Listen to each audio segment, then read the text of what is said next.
Shalom, praise the Lord. Good morning.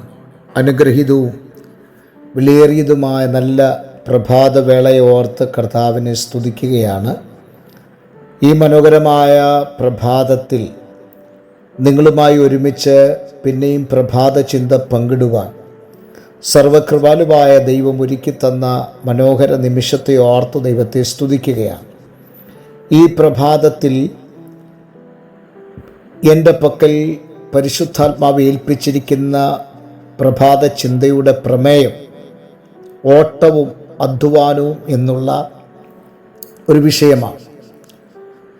നമുക്കറിയാം, ഓട്ടത്തെക്കുറിച്ചും അധ്വാനത്തെക്കുറിച്ചും വിശുദ്ധ വേദപുസ്തകത്തിൽ രേഖപ്പെടുത്തിയിട്ടുണ്ട്.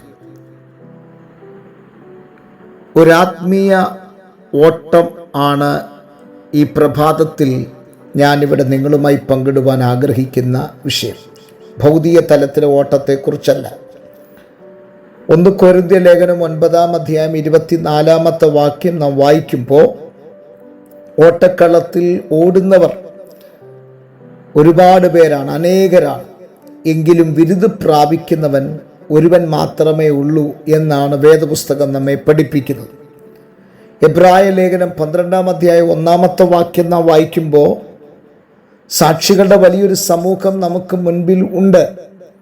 പക്ഷേ അതിൻ്റെ പ്രധാനപ്പെട്ട ഒരു കണ്ടന്റ് എന്താണ്? നമുക്ക് മുൻപിൽ വച്ചിരിക്കുന്ന ഓട്ടം സ്ഥിരതയോടെ ഓടുക എന്നുള്ളതാണ്. ഈ ഓട്ടത്തിൽ പ്രധാനമായും നാം അറിഞ്ഞിരിക്കേണ്ട 3 പ്രധാനപ്പെട്ട കാര്യങ്ങളുണ്ട്. ഒന്ന്, ഓട്ടത്തിൽ നമുക്കൊരു ലക്ഷ്യം ഉണ്ടായിരിക്കണം. 2, ഓട്ടത്തിൽ നമുക്കൊരു അച്ചടക്കം ഉണ്ടായിരിക്കണം. 3, ഓട്ടത്തിൽ തളരാൻ സാധ്യതയുണ്ട്, പക്ഷേ തളർന്നു പോകരുത്. എന്താണ് ആത്മീയ ഓട്ടത്തിലെ ലക്ഷ്യം എന്ന് പറഞ്ഞത്? ആത്മീയ ഓട്ടത്തിലെ ലക്ഷ്യം എന്ന് പറയുന്നത് നിത്യജീവനാണ്. ഇവിടുത്തെ ഒളിമ്പിക്സിൽ ഓടിയാൽ ഒരു മെഡൽ ഉള്ളതുപോലെ ക്രിസ്തീയ ജീവിതത്തിൻ്റെ, ആത്മീയ ജീവിതത്തിൻ്റെ ഓട്ടം തികയ്ക്കുന്നവന് ഒരു പ്രതിഫലം ഉണ്ട്. 2, അച്ചടക്കം വേണം എന്ന് പറയാനുള്ള കാരണം എന്താണ്? 1 കൊരിന്ത്യർ ലേഖനം 9-27 നാം വായിക്കുമ്പോൾ, അവിടെ നമ്മുടെ ശരീരത്തെ ദണ്ഡിപ്പിച്ച് അടിമയാക്കുന്നു എന്ന് പൗലോസ് രേഖപ്പെടുത്തിയിട്ടുണ്ട്.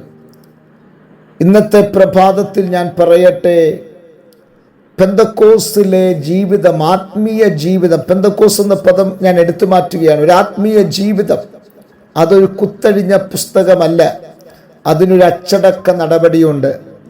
ഇവിടെ സകല ഓഫീസുകൾക്കും ഒരു നിബന്ധന ഉള്ളതുപോലെ ബൈബിളിൽ വിശ്വസിക്കുന്ന സകല വിശ്വാസികൾക്കും ഒരു നിബന്ധന ദൈവം വെച്ചിട്ടുണ്ട്. ആ നിബന്ധന അനുസരിക്കാതെ പോകുന്നവൻ നിത്യ ശിക്ഷാവിധിക്ക് അർഹനായി തീരുകയാണ്. ഇനി 3, തളരരുത് എന്ന് പറയാൻ കാരണം എന്താണ്? ഒരു വിശ്വാസിയെ സംബന്ധിച്ചിടത്തോളം, ഒരു ദൈവ പൈതലിനെ സംബന്ധിച്ചിടത്തോളം അവനിൽ നിക്ഷിപ്തമായിരിക്കുന്ന ഒന്നാണ് നന്മ ചെയ്യുക എന്നുള്ളത്. വേദപുസ്തകം ഗലാത്യർ ലേഖനം 6-9 നാം വായിക്കുന്നത്, നന്മ ചെയ്യുന്നതിൽ നാം മടുത്തു പോകരുത്. പ്രിയരെ, നിങ്ങൾക്ക് ആയുസ്സുണ്ടോ? നിങ്ങൾക്ക് ആരോഗ്യമുണ്ടോ? നിങ്ങൾക്ക് ബലമുണ്ടോ? മറ്റൊരാളെ സഹായിപ്പാൻ, മറ്റൊരാളെ മനസ്സ് തുറന്ന് സ്നേഹിപ്പാൻ, അവർക്ക് ആശ്വാസം പകരുവാൻ, നിങ്ങളാൽ കഴിയുന്ന സഹായങ്ങൾ ചെയ്യുവാൻ അതിൻ്റെ അകത്തൊരിക്കലും തളർന്നു പോകരുത്. ഒരു ആത്മീയ ഓട്ടത്തിൻ്റെ നിബന്ധനകൾ ഈ 3 കാര്യത്തിലാണ്. ഈ 3 കാര്യങ്ങൾ ക്രമീകരിക്കുന്ന ഒരു ദൈവ പൈതലിനെ കുറിച്ചാണ് പൗലോസ് രേഖപ്പെടുത്തിയത്. ഞാൻ നല്ല പോർ പൊരുതു, ഓട്ടം തികച്ചു, വിശ്വാസം കാത്തു, ഇനി നീതിയുടെ കിരീടം എനിക്കായി വെച്ചിരിക്കുന്നു എന്ന് പറഞ്ഞു. ഇനി 2ാമത്തെ പോയിന്റിലേക്ക് വരാം, അധ്വാനം. ദൈവവചനപ്രകാരം അധ്വാനം എന്ന് പറഞ്ഞാൽ എന്താണ്? ഉൽപ്പത്തി പുസ്തകം 2-ാം അധ്യായം 15-ാമത്തെ വാക്യത്തിലേക്ക് വരുമ്പോൾ, പാപത്തിൻ്റെ പ്രവേശനം ഈ ഉലകത്തിൽ ഉണ്ടാകുന്നതിന് മുൻപ് യഹോവയായ ദൈവം മനുഷ്യനോട് പറഞ്ഞത്, നിന്നെ തോട്ടം കാക്കുവാനും വേല ചെയ്യുവാനും ഞാൻ അതിൻ്റെ അകത്ത് നിന്നെ ആക്കി എന്നാണ്. അങ്ങനെയാണെങ്കിൽ അധ്വാനത്തിൽ ഒരു ദൈവ പൈതൽ അറിയേണ്ട ഒന്നാമത്തെ വിഷയം അത് ദൈവത്തിൻ്റെ പദ്ധതിയാണ് എന്നുള്ളതാണ്.